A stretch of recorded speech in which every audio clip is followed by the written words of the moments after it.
श्यामा जय जय सीतापति रामा जय जय राधे श्यामा जय जय सीतापति रामा जय जय राधे श्यामा। श्याम रामचंद्र भगवान की जय। मारुति की जय। नारायण नमस्कृत्य नरं चैव नरोत्तमं देवीं सरस्वतीं व्यासं ततो जयमुदीरयेत्। नारायण नारायण नारायण। पाठ कौन करा रहे आज? पूजा। चलिए पूजा कराइए। प्रणाम जी सा। प्रणाम। नारायण नारायण।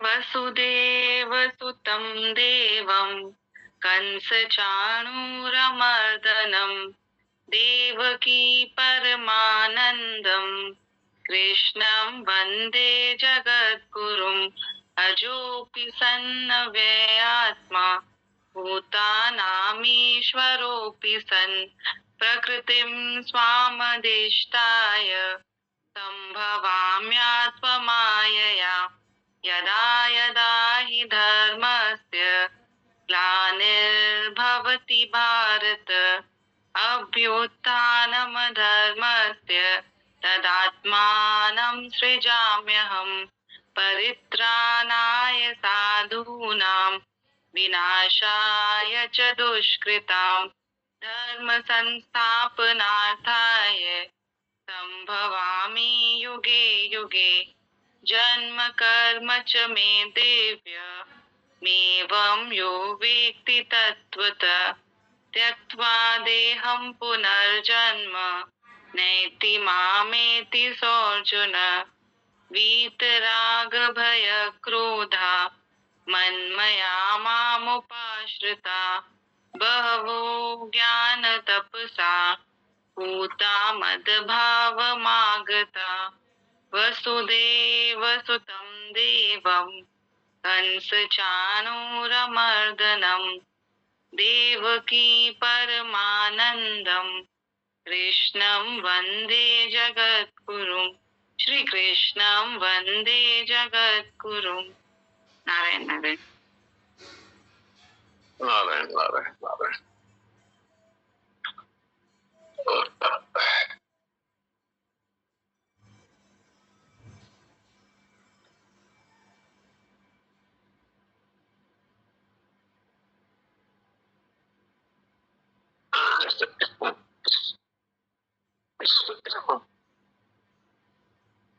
कल के सत्संग कहानी के बारे में बताइए। चल बोलो। नारायण नारायण। कल उस सियार और वानर की कहानी से हमें शिक्षा मिलती है कि यदि हम जीवन में कोई कार्य करने का निश्चय लेते हैं तो हमें उसे पूरा करके ही रहना चाहिए, वरना फिर उसका इस जन्म में या फिर अगले जन्म में जरूर दंड मिलता है। और कल की सत्संग का सार, जितना शुभ संकल्प होता है उसे तत्काल कर देना चाहिए, क्योंकि शरीर का पता नहीं कि वो कब चला जाए। की हुई भूल को पुनः न दोहराने का सरल विश्वास से संकल्प लेना चाहिए। साधक यदि भूल से दुखी हो जाए और भगवान से प्रार्थना करे तो भगवान का ऐसा मंगल विधान है कि वो भूल होनी बंद हो जाती है। यदि हम दुखी हो जाए और प्रायश्चित के प्रति अपने आप मन लग जाएगा। प्रायश्चित करने पर व्रती जीवन का आरंभ हो जाता है। व्रती का अर्थ है निश्चय वाला जीवन। भगवान कहते हैं कि जिसने पक्का निश्चय कर लिया कि अब कोई भूल नहीं करूंगा, उसके सारे पाप भगवान माफ कर देते हैं। प्रायश्चित करने पर भगवान के सामने हमें स्वयं को दंड देना चाहिए, और यदि किसी को तकलीफ पहुंचे तो उससे क्षमा मांग लेनी चाहिए। वास्तव में दुखी होना सबसे जरूरी है भूल को मिटाने के लिए, और ज्ञान के बोध मात्र से भगवान सारे पाप नष्ट कर देते हैं। नारायण नारायण नारायण। सुरेश जी क्या पूछते हैं? सुरेश जी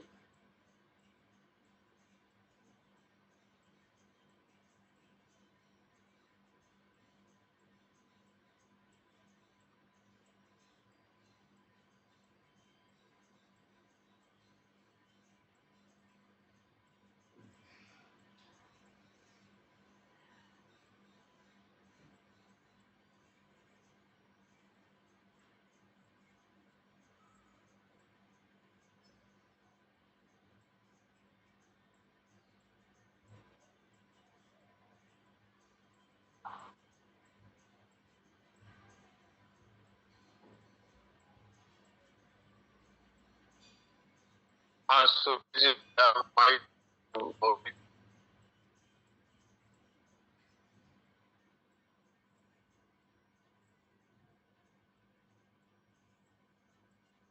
आप कुछ बोलना चाहते हैं?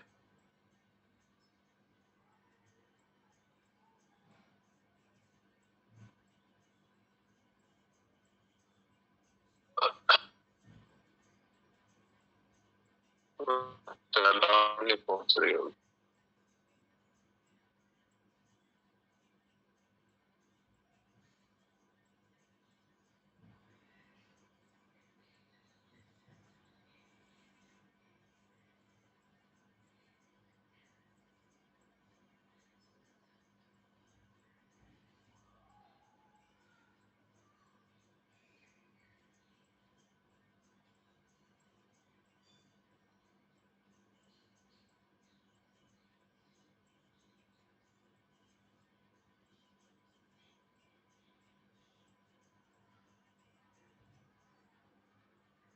अच्छा, आप कुछ बोलना चाहे तो बोलिए, नहीं तो राजेश करता हूँ कुछ कहानी से।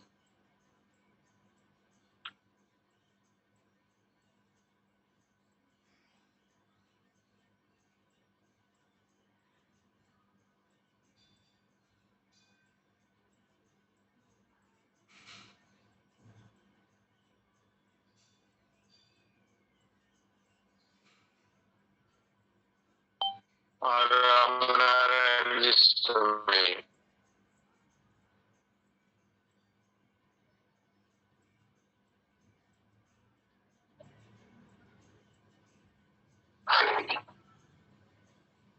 प्रणाम महाराज जी।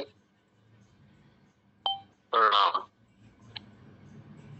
बात कुछ पुरानी है। मैं सदैव की तरह अपने निवास स्थान बेगू, जिला चित्तौड़गढ़ में गंडोरा स्थित अपने विद्यालय गया था। मेरे कक्ष में धुले हुए और अधुले हुए कपड़े हैंगरों पर टंगे थे। मुझे विद्यालय से घर आने में सायंकाल देर हो गई। उसी बीच मेरी माताजी ने सभी कपड़े धुले हुए समझ करके प्रेस करने हेतु धोबी को दे दिए और उसने भी बंडल बनाकर अपनी गठरी में अन्य ग्राहकों के कपड़ों के साथ रख लिए। मेरी एक अनधुली पैंट की जेब में 2270 रुपए थे। जब मैंने ये बात माताजी को बताई तो यह सुनकर अवाक रह गई। मैं उल्टे पांव धोबी की दुकान और फिर उसके घर गया तो पता चला कि वह दुकान बंद करके रिश्तेदारी में मौत हो जाने से अकोला चला गया। अब मैं क्या करता? किम कर्तव्य विमूढ़ होकर घर वापस चला आया। 2 दिन बाद धोबी मेरे घर आया और मुझे 2270 रुपए देते हुए मेरी माताजी से कहा, माताजी कपड़े मुझे देने से पहले जेबों को तो संभाल लिया करो। भाई साहब के पेंट में रुपए थे, गिन लो पूरे हैं या नहीं। मेरी माताजी उसे 70 रुपए मिठाई ये तो देने लगी, पर उसने रुपए देने से ये कहते हुए इनकार कर दिया, यह तो मेरा फर्ज था। गरीबी में भी धोबी ने ईमानदारी की अनोखी मिसाल कायम की है, वह आज के युग में एक आश्चर्य है। बात बात ठीक है, आश्चर्य है। आजकल ईमानदार लोग मिलने बहुत ही मुश्किल है, बल्कि छीन लेते हैं आपको।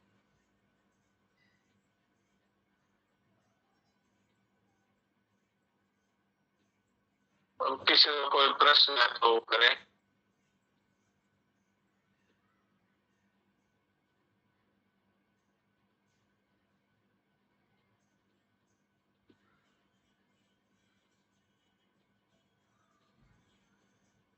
प्रश्न से बात करें।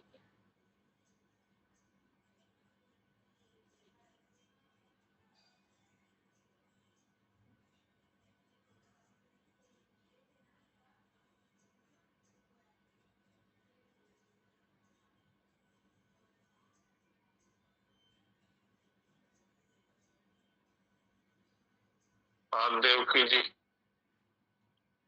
सुना दीजिए कुछ। नारायण नारायण नारायण नारायण नारायण। थी आत्मनिरीक्षण अर्थात प्राप्त विवेक के प्रकाश में अपने दोषों को देखना। दूसरा था कि हुई भूल को पुनः नए दोहराने का व्रत लेकर सरल विश्वास पूर्वक प्रार्थना करना। तो दूसरे पर चर्चा चल रही थी, उसमें जो भूल है यानी कि अपने दोषों को मिटाने के लिए 4 साधन बताए गए। पहला तो है प्रायश्चित, दूसरा है व्रत, तीसरा है तप और चौथा है प्रार्थना। ये 4 साधन है वो दोषों को मिटाने के लिए बताए गए। की हुई भूल को पुनः नए दोहराने का व्रत लेकर सरल विश्वास पूर्वक प्रार्थना करना। तो इसमें अपन बात चल रही थी कि प्रायश्चित के द्वारा चित्त शुद्ध हो जाने पर भोग शक्ति अर्थात सुख लोलुपता मिट जाती है।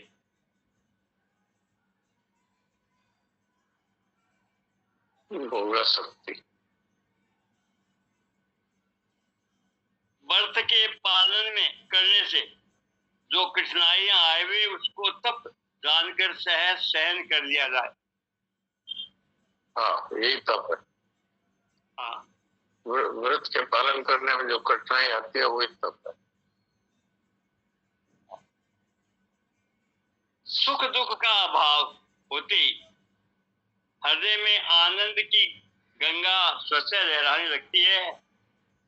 प्रायश्चित करने पर बढ़ती जीवन का आरंभ होता है।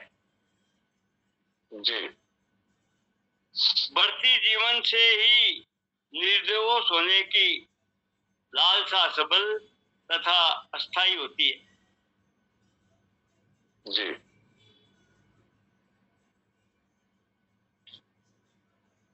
जो भूल को उत्पन्न ही नहीं होने देती, जी, जिससे प्राणी साधन युक्त जीवन द्वारा लक्ष्य की ओर प्रगतिशील होता है। बड़ी से बड़ी कठिनाइयों को सहन कर लेना है, यही वास्तव में तप है। बड़ी से बड़ी कठिनाई को सहजता से सहन कर लेना यही तप है। यही वास्तव में तप है। जी, तप से आवश्यक शक्ति का विकास अपने आप होता है जी, तथा निर्बलताएं मिटने लगती है।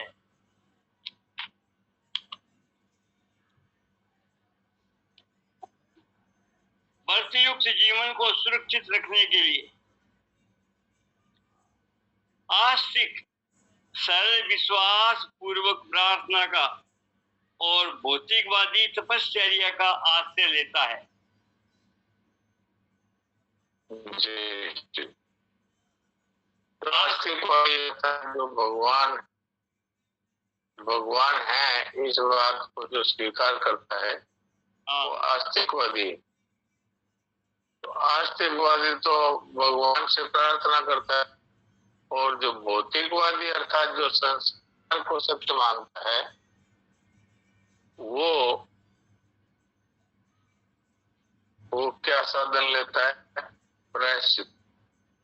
भौतिकवादी तपश्चर्या का आश्रय लेता है। तपश्चर्या का, तप का। हाँ, तप क्या है? सुख दुख में समान रह करके और कठिनाई को सहन कर लेना। कठिनाई जो आती है वो हमारे जीवन को शुद्ध बनाने के लिए आती है। माने पहले कोई पाप किया होगा, वो पाप को भुगता करके हम शुद्ध करते हैं। तो जिसके सुखमय दुखमय परिस्थिति में यदि समता आ गई तो स्वतः ही उसके जीवन में शांति रहेगी। सुख दुख में परिस्थिति को सहन करना, समता पूर्वक शांति को स्वीकार करना, ये तप है। धर्म पालन के लिए कष्ट सहन करना ये तप है। तो भौतिकवादी अर्थात जो संसार को सत्य मानते हैं, उनके लिए तो तप का मार्ग बताया, और जो परमात्मा है, ऐसा परमात्मा के अस्तित्व को स्वीकार करते हैं, उनके लिए सरल भाव से प्रार्थना करना। ये दो उपाय बताए जिससे कि की हुई भूल को फिर न दोहराने का उसमें शक्ति आ जाती है, बल आ जाता है। जी। प्रार्थना से निरभिमानता और निर्भयता आती है। हाँ, प्रार्थना तो तब भी कर सकता है जब जब उसको अपने बल का कोई अभिमान नहीं रहता। जब तक गज अपनो बल बरत्यो, नेक सरियो नहीं काम, निर्बल व बलराम पुकार्यो, आयो आदर नाम। तो बल का अभिमान रहता है तब तक काम नहीं बनता। और प्रार्थना वही करेगा जिसको ये बात समझ में आ गई कि मैं नहीं कर पा रहा हूँ, भगवान है और उन्हीं पर मेरा भरोसा है। तो प्रार्थना करता है, प्रभु मेरे से ये पार नहीं पड़ रही है, मान लेना, और कोई भूल को मैं फिर कर बैठता हूँ, आप अपनी शक्ति से कृपा करके मुझे शुद्ध बनाए। तो भगवान की शक्ति लगने में सारे विघ्न नष्ट हो गए। दो उपाय है, एक है तप अर्थात समभाव से सुख में दुख में परिस्थितियों में उनको सहन करना, समान भाव रखना, और दूसरा है परमात्मा से सरल हृदय पूर्वक प्रार्थना करना। जी। निरभिमानता से अहम भाव है वो शेष नहीं रहता। हाँ, निर्मलता का मतलब यही है। हाँ, अहंकार होता है वही तो अभिमान है। मैं भी कुछ हूँ तो बस, और वो उसका अभिमान रहेगा, और मैं कुछ नहीं, वो आप ही है, तो अभिमान नष्ट हो गया। और भगवान पे भरोसा है कि आप, मैं कोशिश करके हार गया, आपकी शक्ति से लायक ही मैं की हुई भूल को फिर ना दोहराऊं। है, लेकिन पूरे आप बस वो फिर भूल कर बैठता है। इसके लिए भगवान से प्रार्थना करना, अर्थात अपने बल से नहीं होगा, लेकिन अभिमान हमारा बल से बल का अभिमान तोड़ दिया, और बल का अभिमान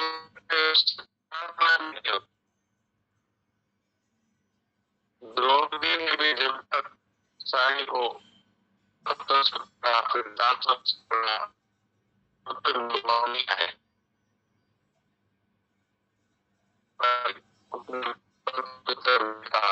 संजीवी कोई बचा लिया भगवान ने।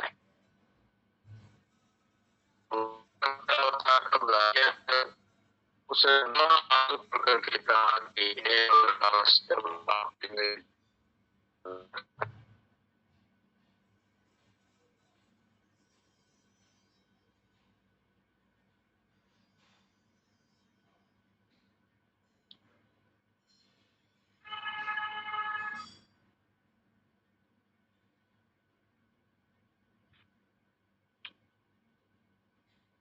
नारायण नारायण नारायण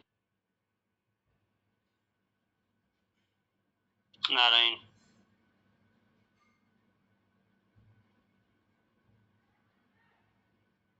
नारायण।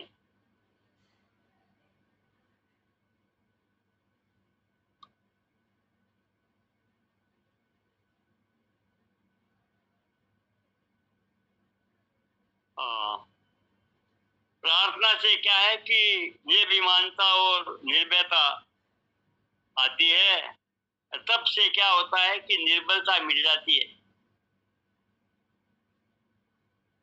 जी। हाँ, तब से निर्बलता मिट जाती है। हाँ, तब से निर्बलता मिटते है और प्रार्थना से अभिमान मिट जाता है। और हाँ, या यूं कह दो, अभिमान मिटने से प्रार्थना सच्ची निकलती है।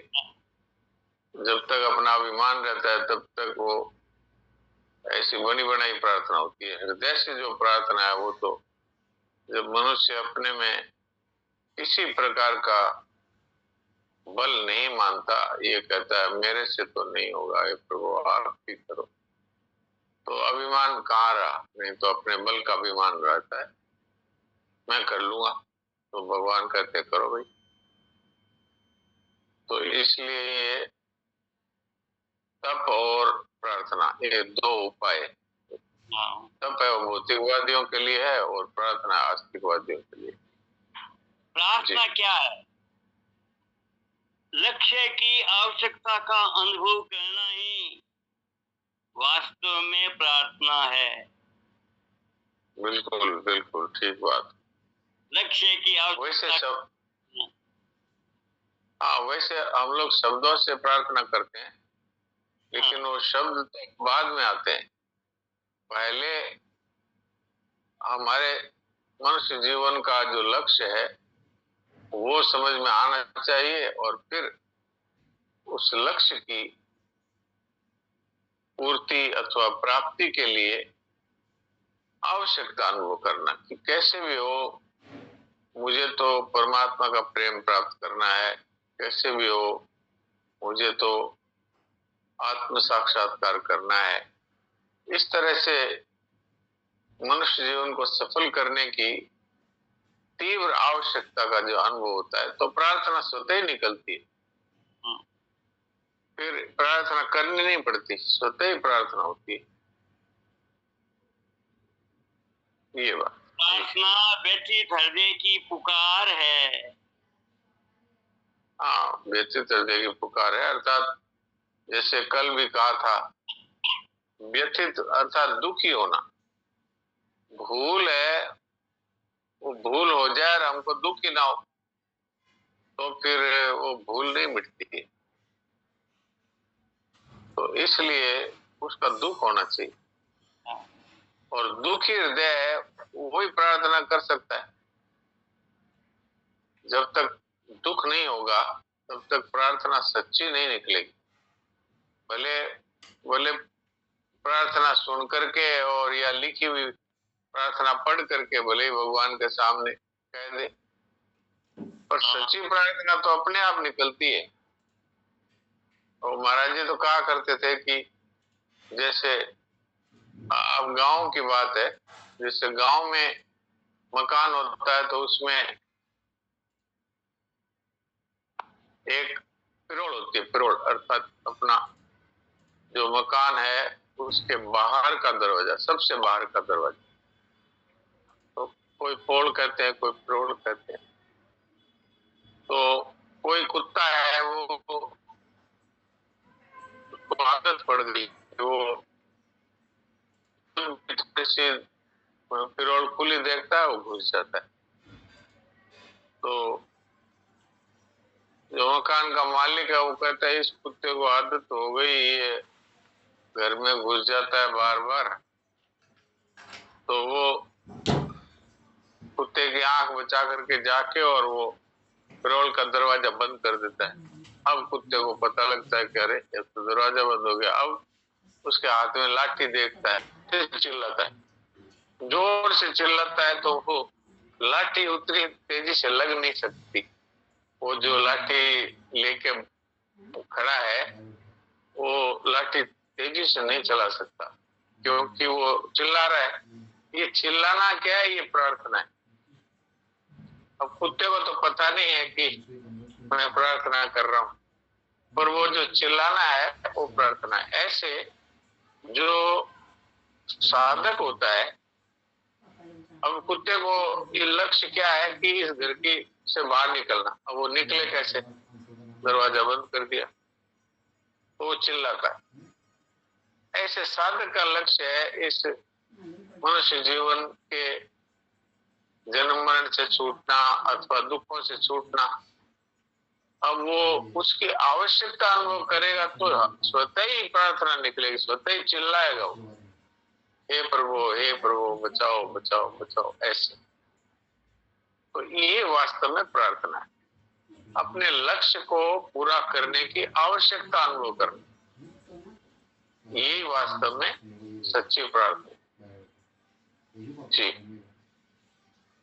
प्रार्थना निर्बल का बल है, हाँ जी, आस्तिक का जीवन है। जी, आस्तिक का जीवन है।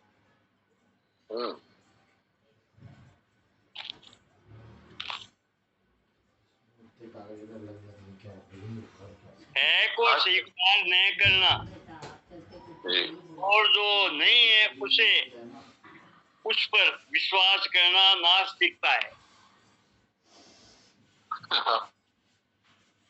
ये तो प्राय हमारी यही दशा है कि संसार है वो तो सच्ची बात तो है कि प्रतिपल नाश की तरफ जा रहा है। तो जो प्रतिपल नष्ट हो रहा है उसको असत कहते हैं, असत। और भगवान गीता में साफ कहते हैं असत का अभाव है। तो अभाव है भगवान तो कहते हैं, लेकिन हमें तो सच्चा दिखता है। ये मकान है, ये परिवार है, ये धन है, ये शरीर है, सच्चा दिखता है। तो जब ये सच्चा दिखेगा तो फिर जो वास्तव में सच्चा है वो छुप जाएगा। मिट तो सकता नहीं, परमात्मा है वो मिट तो सकते नहीं, लेकिन हमारे आंखों में पर्दा आ गया। संसार को सच्चा मानने से आंखों पे पर्दा आ गया। तो कच्चे को सच्चा मान लिया तो फिर सच्चा है वो फिर छुप जाता है, नष्ट तो होता नहीं, छुप जाता है। इसलिए ये बहुत ही आवश्यक है, मनुष्य ही कर सकता है और कोई पशु पक्षी ये जान नहीं सकते। मनुष्य को ये विवेक है कि भी जो प्रतिक्षण नष्ट हो रहा है, प्रतिक्षण हमको छोड़ रहा है, चाहे शरीर है चाहे संसार की प्रत्येक वस्तु है, तो उसको हम सच्चा मान रहे हैं। किस आधार पर? हमारे देखते देखते नष्ट हो रहे हैं। आप देख लो हमारा शरीर बचपन में कैसा था, आज कैसा है। तो इससे सिद्ध हो गया कि शरीर है वो प्रतिपल मौत की तरफ सरक रहा है, फिर भी इसको सच्चा मानते हैं। तो फिर जो सच्चे परमात्मा है वो छुप जाते हैं, वो हमारी नजर में नहीं आते। यही बात यहाँ पर शरणानंद जी महाराज कहना चाहते हैं। एक बार फिर पढ़ दीजिए इसी वाक्य को। है को स्वीकार नहीं करना और जो नहीं है उसी पर विश्वास करना नास्तिकता है। दोनों ही नास्तिकता है। हम तो एक ही बात कहते हैं प्राय नास्तिकता में कि भगवान कहाँ किसने देखा है, भगवान होता ही नहीं, ये नास्तिकता है। लेकिन शरणानंद जी महाराज दोनों को नास्तिकता बता रहे हैं। भगवान तो है ऐसा विश्वास नहीं करना, और संसार है इस जो प्रतिपल अब जा रहा है इसको कह रहे ये है। दोनों नास्तिकता है। नहीं को नहीं जानकर है के लिए परम व्याकुल होना आस्तिकता है। हाँ, ये पहले तो बिल्कुल तब होगी जब ये मान ले कि भगवान है। पहले आस्तिकता आधार है आस्तिकता का। एक चक्र की नींव है, ऐसी नींव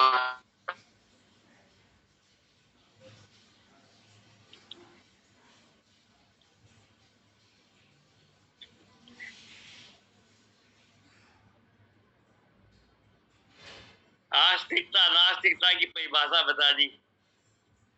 है को स्वीकार नहीं करना और जो नहीं है उसी पे विश्वास करना नास्तिकता, और नहीं को नहीं जानकर है के लिए परम व्याकुल होना आस्तिकता है।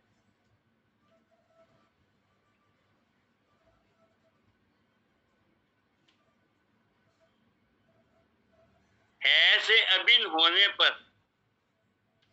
नहीं जैसी कोई वस्तु शेष नहीं रहती। जी सही। नहीं जैसी कोई वस्तु वास्तव में तो नहीं का अभाव है ना। हाँ, लेकिन जब मनुष्य इस नहीं को है मान लेता है तो जो है परमात्मा उसका फिर अनुभव नहीं होता।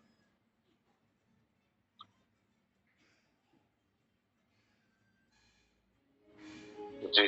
अभावों की वेदना नहीं से विमुख करके है की ओर गतिशील करती है। अभाव की वेदना का अर्थ है संसार को देख करके जो हम राजी होते हैं, इसकी जगह मनुष्य को ये लगता है कि ये तो प्रतिक्षण नाश हो रहा है, इसके लिए तो राजी होने का क्या फायदा है। तब इसके प्रति हमारी जो आस्था है वो समाप्त हो जाती है, तो फिर परमात्मा के प्रति आस्था जग जाती है। ये है बात। तो आज का समय पूरा हो रहा है, इसलिए थोड़ी देर के लिए हम सभी जो सदा रहने वाला परमात्मा है रूप से, उनमें अपने आप को स्थिर करके अथवा उनमें अपने आप को विलीन करके और चिंतन रहित हो जाएं।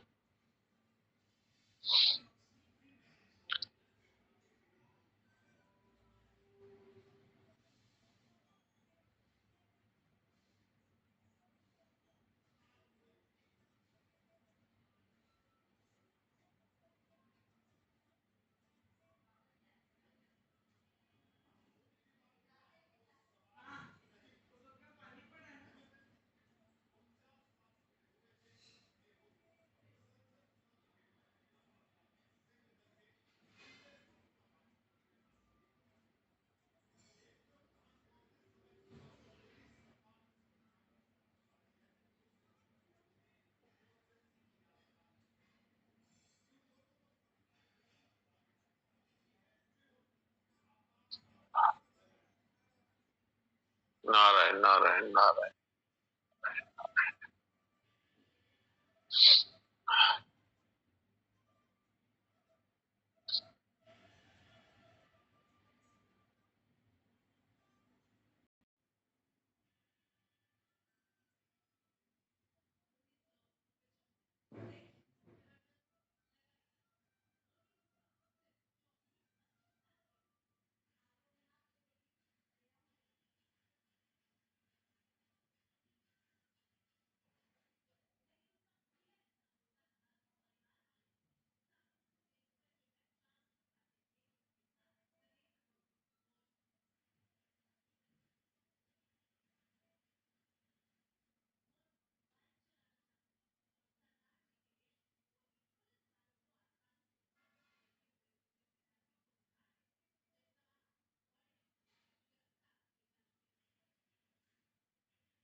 Hey.